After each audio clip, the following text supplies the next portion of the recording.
Hi，有冇時間傾兩句呢？大家好，我想同大家講下傳說中史上最難嘅邏輯難題——三神之謎。唔知你有冇聽過生死門呢條邏輯題？即係唔知點解你會喺兩道門前面，每道門都有一位守門人。呢兩道門入面有一道係出口嘅生門，而另一道係跌入深淵嘅死門。呢兩位守門人之中，一個係必定講真話嘅誠實守門人，另一位係必定講大話嘅騙子守門人。你唔知邊道門係生，邊道門係死，亦唔知邊個守門人係誠實，邊個係騙子。你只准問其中一個守門人一條是非題，咁應該點問我哋先可以揾到生門？我相信好多人都知，齋問一條普通是非題係冇可能知道，因為你有兩個變項，門同守門人，所以我哋可以利用雙重否定插入一條問題去揾出單一答案。譬如你走去其中一個守門人問，如果我問另外嗰位守門人，佢道門係生門，佢會唔會答係？如果佢係答會，咁你問緊嗰個就係生門守門人。畫面列出咗所有 case， 有興趣可以暫停嚟睇下。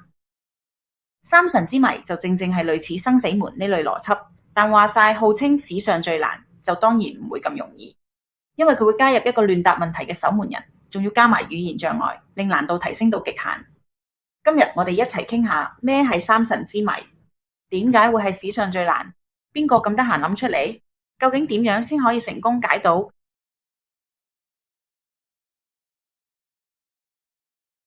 你想象一下，你依家喺一個荒島度，面前企住三個神，呢三個神個樣一模一樣，你完全分唔出邊個打邊個。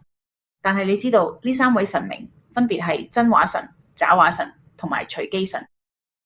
真話神永遠只會講真話，假話神永遠只會講大話，而最麻煩嘅係隨機神，佢講真話定假話，完全係睇佢嗰陣時嘅心情，就好似擲銀仔咁，係完全冇得估。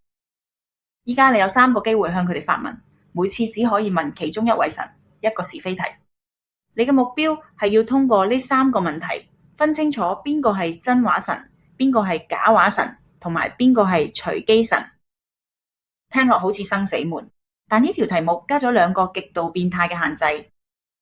第一，呢3位神係聽得明你講咩，但係佢哋只會用神界嘅語言去回答你，即係佢哋只會答打或者揸。你只知道呢2個字入面一個代表係，一個代表唔係，但你完全唔知邊個打邊個。第二就係嗰位隨機神，佢就好似邏輯世界入面嘅恐怖分子，佢嘅存在會令到所有傳統嘅推導法失效。三神之謎係由已故嘅 MIT 教授 George Boulos 喺1992年發表，被公認為史上最難嘅邏輯題。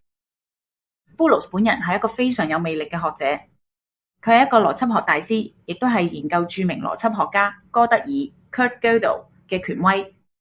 Boulos 講嘢好風趣，佢曾經試過用單音節字 one syllable words 去解釋哥德爾不完備定理，可以想象到佢將複雜嘢簡化嘅能力有幾勁。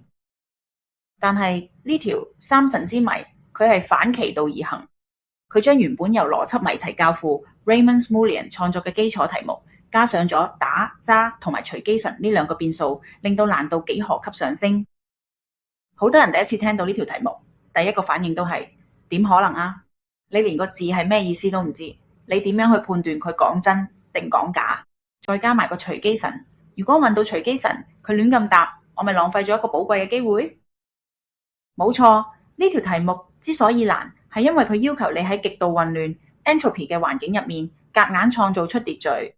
其實呢條難題唔係淨係整嚟玩，而係講緊點樣亂中有序。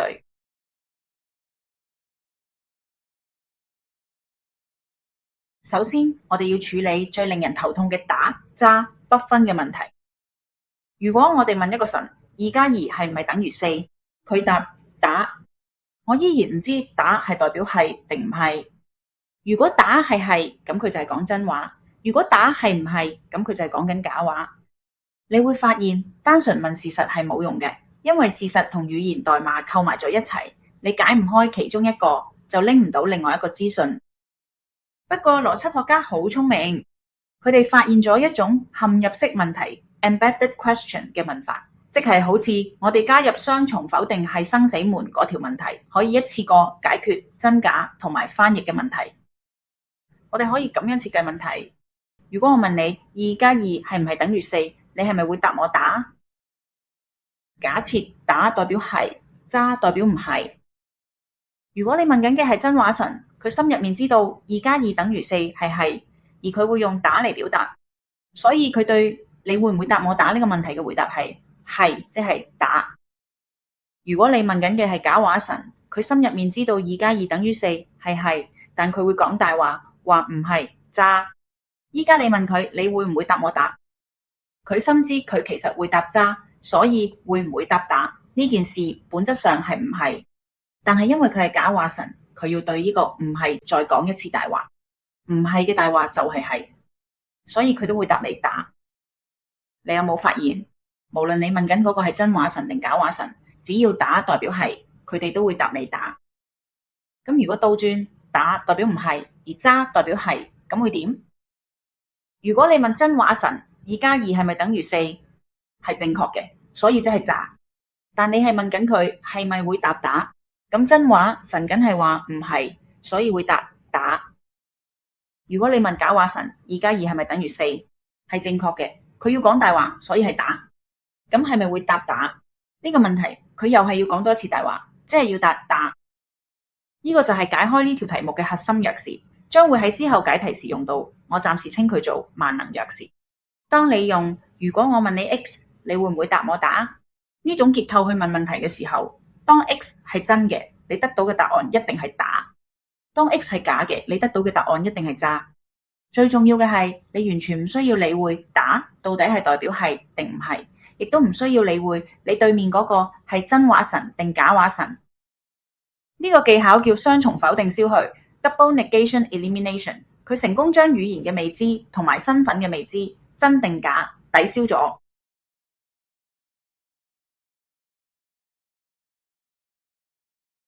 雖然我哋依家有一把萬能鑰匙，可以同時對付真話神、假話神同埋語言障礙，但係我哋仲有一個最大嘅敵人——隨機神。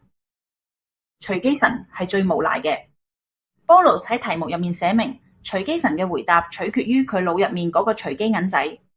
如果你將頭先嗰個萬能問題掟俾隨機神，佢俾你嘅答案可能係打，亦都可能係揸，而且同你嗰個問題 X 係真定假完全冇關係。如果你第一個問題就問中咗隨機神，你基本上就係浪費咗一個機會。最可怕嘅係，甚至連係咪浪費咗都唔知，因為你得到嘅資訊係隨機嘅 ，stochastic 只係噪音。所以破解呢條題目嘅戰略目標非常清晰，你必須用第一個問題揾出一個一定唔係隨機神嘅神。只要你揾到一個神，佢一係講真話，一係講假話，咁你剩低嗰兩個問題就足夠喺呢佢身上榨取所有資訊。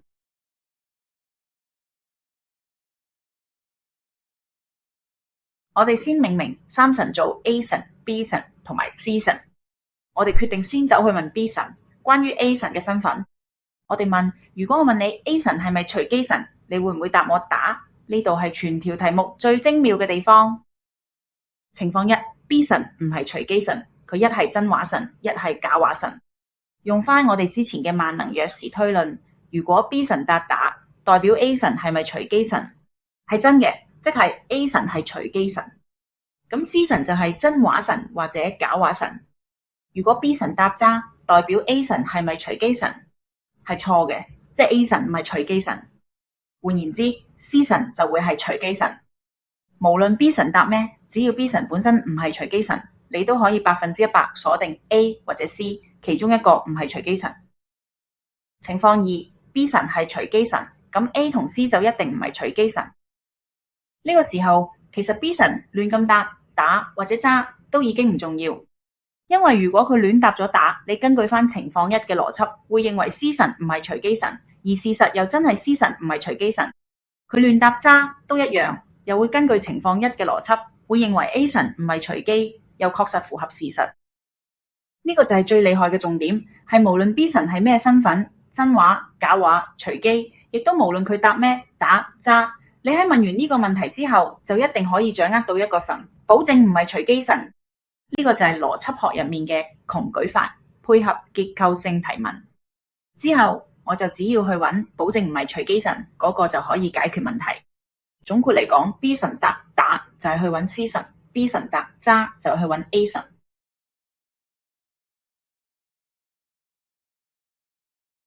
咁依家我哋知道咗其中一個唔係隨機神，我假設就係 A 神。我哋對 A 神問第二個問題，去確定 A 神到底係真話神定係假話神。因為只要我哋知道咗 A 神係邊個，第三個問題就會變得好似切菜咁簡單。我估醒目嘅你已經諗到，只要我哋用翻之前嗰個萬能鑰匙，就可以揾到 A 神嘅身份。第二個問題會係，如果我問你，你係唔係真話神？你係咪會答我打？如果 A 神答打，根據萬能鑰匙 ，A 神真係真話神？如果 A 神答揸，咁 A 神就唔係真話神，即佢就一定係假話神。咁問完第二個問題，你已經100%確定咗 A 神嘅身份。當你已經知道 A 神係邊個身份，咁就可以用最後一個問題去確定埋 B 神同 C 神嘅身份。我哋繼續唔需要你打同揸係咩，只要用多次萬能鑰匙就搞掂。我哋問 A 神，如果我問你 B 神係隨機神嗎？你會唔會答我打？同樣道理，如果 A 神答打，就即係 B 神係隨機神，係真嘅。如果 A 神答揸，就即係 B 神係隨機神，係假嘅。咁 C 神就係隨機神，最後剩翻嗰個就唔使問都知咩啦。咁所有神嘅身份都解開咗。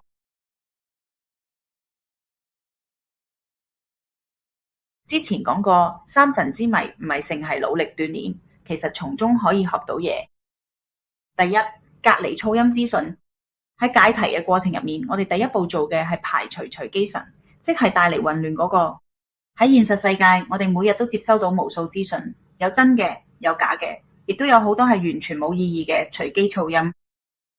如果你想解決一個複雜問題，你第一件要做嘅事唔係去分析所有資訊，而係先揾出邊啲資訊係可靠嘅，邊啲係隨機嘅，將隨機嘅噪音隔離咗先，你先可以容易睇到個真相。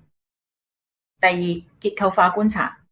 好多人溝通失敗係因為佢哋好容易俾表面嗰層嘅反應或者說話所混亂。好似三神之謎入面，你可以透過利用唔同問題嘅結構，好似萬能鑰匙，去清走一啲你唔想要嘅變數。當然，現實你冇可能問一條複雜嘅問題去揾答案，但你可以透過其他人嘅語言、行為、表情同埋當時環境之類去做結構化觀察，睇下有冇不一致嘅地方。最經典嘅就係對方皺晒眉頭，甚至搖頭，但口中又話贊同你。對方話冇講大話，但又企後一步，仲要雙手翹埋喺心口等等。當你觀察到不一致性，就可以細心諗下點應對。第三，接受未知。就算到咗最後，我哋唔知打代表係定唔係，都可以解到謎題。喺人生入面，好多嘢嘅本質，我哋可能一世都搞唔清楚，遠至宇宙嘅起源，或者近至家人諗緊咩。但只要我哋掌握咗佢哋嘅規律，我哋一樣可以利用當下得到嘅資訊達成目標。邏輯學家好多都好似中意打機嘅機迷一樣，會揾下個 game 有冇 bug。喺2001年，有兩位邏輯學家 Brian Rabin 同埋 Landon Rabin 發表咗一篇論文，挑戰三神之謎嘅漏洞。佢哋提出一個重點，就係三神係咪必要回答任何問題？如果回答唔到會點？假設你故意去問真話神，你係咪會答我一個代表唔係嘅字？咁佢其實答係又唔得，答唔係又唔得，會死機。喺邏輯學入面，呢個叫字子陷阱 （self-referential trap）。最後，無論大家身處嘅網絡環境幾咁混亂，資訊又多之餘，又真假難分，但只要我哋仲有邏輯呢件工具，保持理性，就可以努力獲得真相。今日就講住咁多先。喜歡呢段片嘅朋友，記得訂閱、讚好、分享同埋留言。我哋子珊，下次再傾，拜拜。